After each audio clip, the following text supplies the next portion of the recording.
everyone, welcome to my channel. If you're new here, I hope you enjoyed this video, and don't forget to subscribe and hit the little bell so that you're notified of any future videos I upload.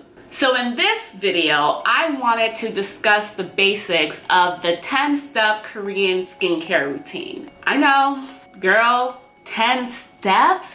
Are you insane? Okay, think about it though, think about it. It makes sense. Have you ever come across a Korean woman, several Korean women? What's something that you notice right away? At least something that I notice right away. Usually their skin is flawless. And contrary to popular belief, nobody just wakes up this way. Like, no. They are serious when it comes to their skincare.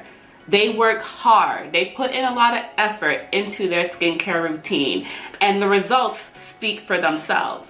So like I mentioned in a previous video, I'm basically on a journey. This is kind of like an experiment, a journey for me to become the best me that I can be. And leveling up my skincare routine, or heck, even coming up with a skincare routine. Let's just be real. Let's be honest here. Just me coming up with a skincare routine is definitely a major part of the better me physically equation.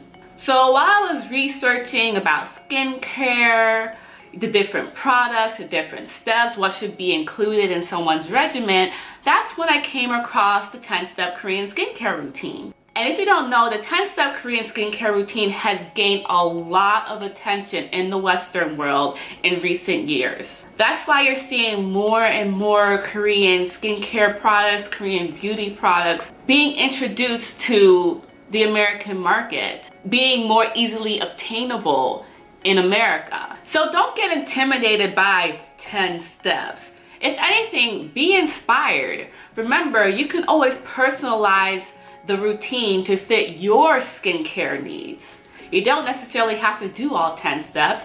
Heck, you can even add more steps if you wanted to. At the end of the day, it's a basic skincare regimen that allows you to personalize it, modify it, depending on your skincare need at that moment. So it might change depending on the season, depending on the time of day. It changes. It's all up to you. In this video, I will insert images of several products that I've been trying out and using for each of these steps. On a side note, make sure you stop by my blog. I will be putting up a post that goes into more detail. This video is more so giving you like a brief summary. So the first step in the 10-step Korean skincare routine involves an oil-based cleanser. This is also the first step of the double cleanse. So double cleansing is basically when you start off with an oil-based cleanser and cleanse, and then you follow up with a water-based cleanser. If you wear makeup, you want to use an oil-based product to remove your makeup first, because most cosmetics are oil-based. So theoretically, it makes sense. Oil and water don't mix. If anything, they repel each other. You want an oil-based product that can mix in well with your oil-based cosmetics, that way breaking it up so it's easier to remove from your face. That reduces the amount of tugging that you're doing on your skin. The second step is the water-based cleanser. So the water-based cleanser, it will remove any remaining residue that's on your face or any remaining impurities that you've collected throughout the day, just being outside and exposed to the environment and atmosphere. That's what your water-based cleanser is for. It's your final cleanse. Keep in mind, when it comes to your water-based cleanser, you want to make sure you're using a cleanser that's not stripping your skin. You don't want a cleanser that will leave your skin feeling dry and tight. That's how you know that it's stripping your skin of the good oils that it needs. Now, when it comes to the third and fourth step, usually you can get away with doing one or the other. You don't necessarily have to do both. Hell, even if you do both, you might actually end up doing the fourth step first and then the third step. It really is up to you. So the third step technically is using an exfoliator. When it comes to using an exfoliator, you want to start slow and work your way up. So typically you'll start using it 2 to 3 times a week, and then you'll work yourself up to however often you would like to use it during the week. There are different types of exfoliators. I typically use chemical exfoliators.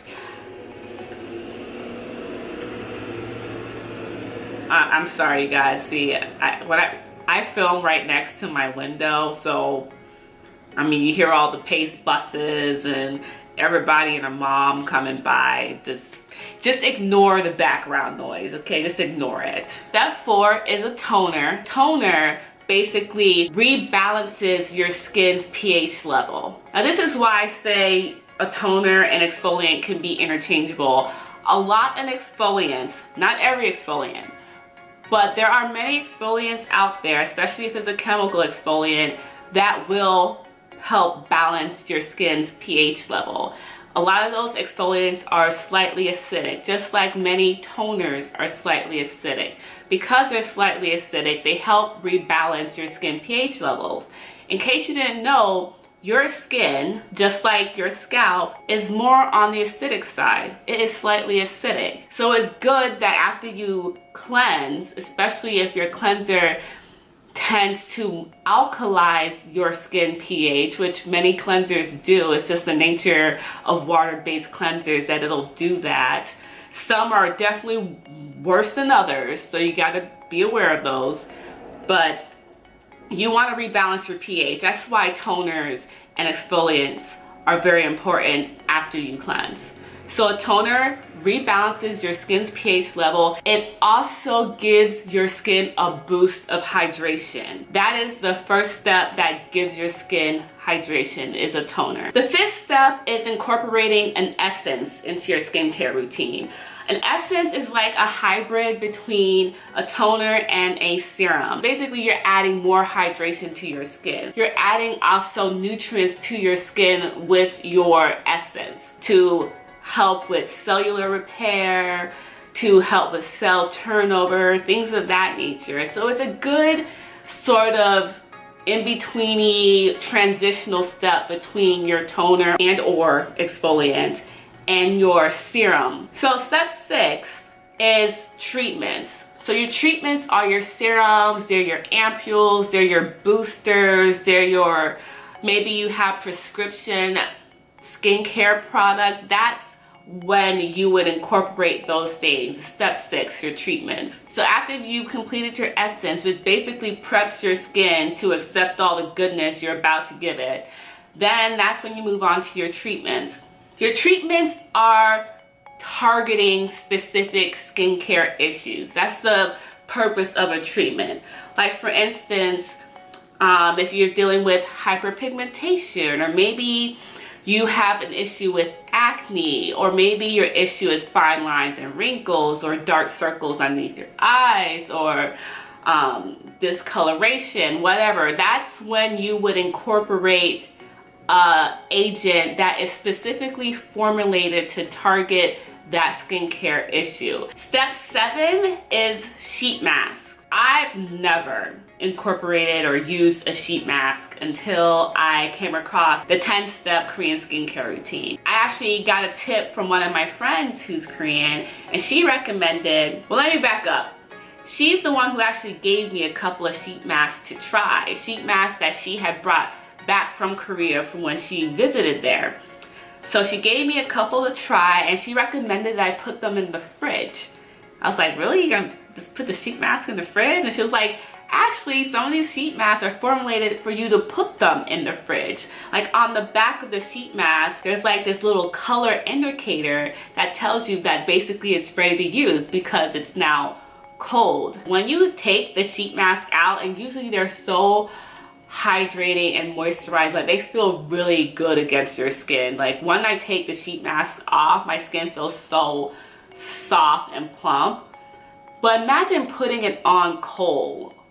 It feels so amazing, you guys. It feels so relaxing. It's almost like pampering yourselves. Like if you've ever took cucumbers, like sliced cucumbers that are slightly chilled or cold, and you put them on your eyes in a way that, you know, your pores, everything just kind of tightens up a little bit and you just can relax. Like, it's a glorious feeling. I would recommend just to, if you're just feeling extra or you just want to pamper yourself, definitely try putting your sheet mask in the fridge first, letting it cool, and then putting on your face. But anyways, a sheet mask is also formulated to provide your skin with key ingredients to target certain issues you may have. I find that sheet masks that I use tend to be very moisturizing and hydrating. Just in case you didn't know, sheet masks are usually single use. Don't reuse them. That's dirty.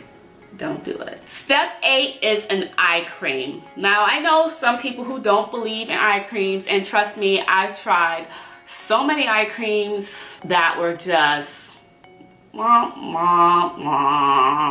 they didn't do nothing. I'm just like, what is this? Overpriced lotion? I don't know. They didn't do jack squat diddly. But recently, I've been coming across some eye creams that actually, when I use them, there is a bit more moisture to my eye area. And you want to be careful when it comes to your eyes because that skin there is thin and is very delicate. You don't want to create lines that weren't there before just because you're being aggressive with your eyes, you know? Oh, I'm just getting tired just talking about all these steps, good Lord. Okay, step 9 is your moisturizer. And depending on your skin type, depending on the season, depending on time of day, all of that will determine what moisturizer you're going to use, because there are some cream moisturizer, there's gel moisturizer. It really depends on your skin type. In the winter time or during the months where it's cold, the air is dry, there's forced heat, I prefer a moisturizer that is more of a cream formulation. But the point of a moisturizer, besides moisturizing your skin, is to create a protective barrier on your skin. It basically keeps all the goodness that you just put on in and kind of minimize any of that being just evaporated or dissipating into the environment or into the atmosphere as the day goes on. The last step, and the most important step, probably the most important step, you know what, I'm going to say it's the most important step when it comes to a good skincare routine. Mind you, this is only something you do during daylight hours or whenever there's daylight period. Because I mean, if you're like in Alaska or something when it's daylight 24/7 for however many months of the year, then you're gonna have to do it all the time. But just make sure, you guys, step 10 is you wear sun protection. You wear your sunscreen. And trust me, this is not something that I did all the time. I'm originally from South Florida, and I don't remember practicing good, you know, skin protection. You know what I mean? Like, when I got to the point that, oh, I realized that some moisturizers had SPF in it, then I would buy those, but I wouldn't actually wear a dedicated SPF unless I was going to the beach or something like that. And just in case you weren't sure or didn't know, besides the fact of your increased risk of skin cancer when it comes to sun exposure, the sun actually ages you. Too much sun exposure ages you. I mean, not to throw shade, but look at some of the surfers out there. Look at some of the people who spend their whole career out in the sun or go to tanning salons or things like that on a regular basis for years upon years upon years. It ages you. It ages your skin. So sun protection is very, very important when it comes to a good skincare routine. If nothing else, wear sunblock. I have both physical and chemical sunscreens. Physical meaning that it blocks the UVB and UVA rays of the sun. Chemical meaning that it kind of does a reaction with those rays and turn it into something else.